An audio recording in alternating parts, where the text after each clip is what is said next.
Hello दोस्तों, नमस्ते, प्रणाम। मैं संगीता कश्यप अपने यूट्यूब चैनल में सभी दर्शकों का स्वागत करती हूँ। मैं एक कहारवा नाच गीत लेके आई हूँ दोस्तों। अगर गीत अच्छा लगे तो कमेंट करके जरूर बताना, लाइक करना, शेयर करना, मेरे चैनल को सब्सक्राइब करना और कमेंट करके जरूर बताना दोस्तों ये गीत आप लोगों को कैसा लगा। देखली सपनमा भौजी रतिया लंबा लंबा हो,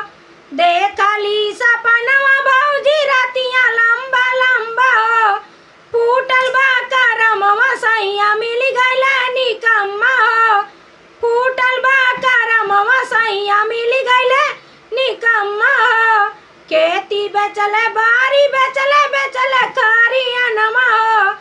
खेती बेचले बारी बेचले बेचले खरियानमा हो, टूटला यार मनवा सैया मिल गइल निकम्मा हो, टूटला यार मनवा सैया होई गइल निकम्मा हो, होई गइल निकम्मा भौजी होई गइल निकम्मा हो, होई गइल निकम्मा भौजी होई गइल निकम्मा हो, टूटला यार मनवा भौजी होई गइल निकम्मा हो, टूटला यार मनवा भौजी होई गइल निकम्मा हो, हरवा बेचले टिकवा बेचले बेचले कुली गानमा हो, हरवा बेचले टिकवा बेचले बेचले कुली गानमा हो, टूटला रे मनवा भौजी होई गइल निकम्मा हो, टूटला रे मनवा भौजी होई गइल निकम्मा हो, देखली सपनमा भौजी रतिया लंबा लंबा हो, देखली सपनमा भौजी रतिया लंबा लंबा हो, फूटल बा करमवा सैया होई गइल निकम्मा हो, फूटल बा करमवा सैया होई गइल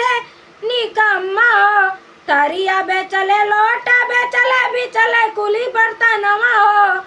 थरिया बेचले लोटा बेचले बेचले कुल बर्तनवा हो, टूटला रे मनवा सैया होई गइल निकम्मा हो, टूटला रे मनवा सैया होई गइल निकम्मा हो, देखली सपनमा भौजी रतिया लंबा लंबा हो, देखली सपनमा भौजी रतिया लंबा लंबा हो,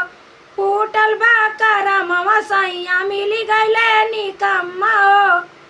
फूटल बा करमवा सैया मिल गइल निकम्मा हो, मिल गइल निकम्मा भौजी मिल गइल निकम्मा हो, मिल गइल निकम्मा भौजी मिल गइल निकम्मा हो, टूटला रे मनवा सैया होई गइल निकम्मा हो, टूटला रे मनवा सैया होई गइल निकम्मा हो।